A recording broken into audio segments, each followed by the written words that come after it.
క్రిందటిసారి Trump అధికారంలో ఉన్నప్పుడు కనిపెట్టి అప్పట్లో చైనా వాళ్ళని అరెస్టులు వార్నింగ్లు కూడా ఇవ్వడం జరిగింది. ఆ తర్వాత బైడెన్ వచ్చాక అస్సలు పట్టించుకోలేదు, సైలెంట్గా వదిలేశాడు.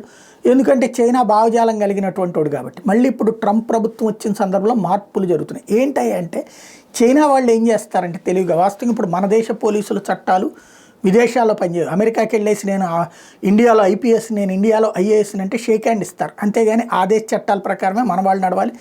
మన దేశాల మధ్యన ఉన్నటువంటి నేరస్తులు అప్పగింత ఒప్పందాల వ్యవహారం ప్రకారం ఏదన్నా ఉంటే జరుగుతుంది తప్పించి ఇక్కడ ఐఏఎస్ కదా, ఇక్కడ ఐపీఎస్ కదా అని చెప్పేసి అక్కడేమో అపారమైనటువంటి విలువే ఉండదు. ఆ దేశ చట్టాల ప్రకారం మనకేమి సేఫ్టీ ఉండదు. అక్కడ మనం ఏదన్నా చేస్తే కనుక ఇక్కడికి మళ్ళీ మనం ఏమన్నా తీసుకెళ్ళి బొక్కలో దోసేస్తా అంటే కుదరదు.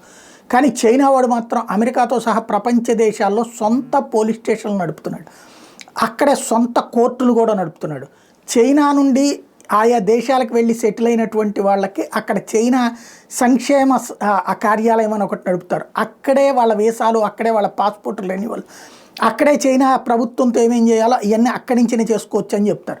కానీ అక్కడికి వెళ్ళిన తర్వాత వాళ్ళు ఇక అంటే చైనా తరపున వాడు అమెరికాలో ఉండి కూడా చైనాకు అనుకూలంగానే పనిచేయాలి. అక్కడ అమెరికన్ చట్టాల ప్రకారం కాదు. చైనా ఏదన్నా చెప్తే తప్పుడు పని చేయమంటే చేయాలి, చేయకపోతే వాళ్ళని కేసులు పెడతారు, అరెస్టులు చేస్తారు. లేదా చైనా గురించి వ్యతిరేకంగా మాట్లాడినా, చైనా గురించి సోషల్ మీడియాలో పోస్టులు పెట్టినా సరే అక్కడే పట్టుకుని వీళ్ళని శిక్షిస్తుంటారు. అట్లాంటి చైనా పోలీసులు పరోక్షంగా అమెరికాలో పనిచేస్తున్నారు, చైనా కోర్టులు పరోక్షంగా అమెరికాలో పనిచేస్తున్నాయి. అలాంటి వాటి మీద దృష్టి సారించమని ట్రంప్ తాజాగా ఆదేశాలు ఇచ్చారు. దాంతో మళ్ళీ వాటి జోలికి వెళ్ళబోతున్నారు.